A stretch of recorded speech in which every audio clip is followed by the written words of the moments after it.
అమ్మాయిలు ఉన్నారని మేము హాస్టల్లో చదువుకుంటున్నాం. చిన్నప్పటి నుంచి ఇప్పటి వరకు హాస్టల్లోనే చదువుకుంటున్నాం. ఇంటికి రావాలంటే కూడా మాకు అసలు ఒక ఇల్లు కూడా లేదు. ఇప్పుడు మేము ఎక్కడ పోయి బతకాలి సార్? మరి అలాంటి వాళ్ళకి ఎవరు సహాయం చేస్తారు? మాకు పొలం లేదు, ఇల్లు లేదు. అలాంటి వాళ్ళు చాలా మంది ఉన్నారు ఇక్కడ.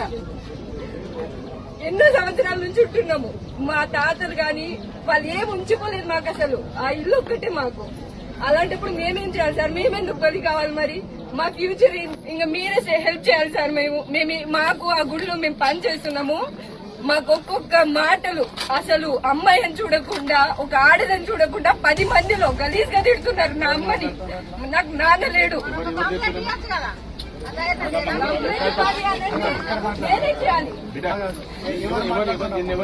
రామయ్య గారు సార్ మీరు ఈ గుళ్ళో అంటే ఆయనకి ఏం హక్కు ఉంది మేము ఈ గుళ్ళో నుంచి వెళ్ళిపోవాలని? అన్ని సంవత్సరాల నుంచి ఉన్నప్పుడు అప్పుడు చెప్పండి. ఇప్పుడు ఎందుకు చెప్తారు మాకు? ప్రతి ఒక్క పని రామయ్య గారు చెప్పారు, చైర్మన్. అన్ని సంవత్సరాల నుంచే మాకు కొన్ని గలీజ్ మాటలు, నాన్న లేడని మా అమ్మని తిట్టిర్రు. ఇళ్లకు పోయి ఏడ్చినాము. అందరు తిట్టేటోళ్ళే మమ్మల్ని. మేమెక్కడ మాకేమైనా ఇల్లులున్నాయా, పొలాలున్నాయా? మాకెవ్వరు హెల్ప్ చేయలేదు. మాకు ఏదో ఇప్పుడు బతుకుతున్నాం.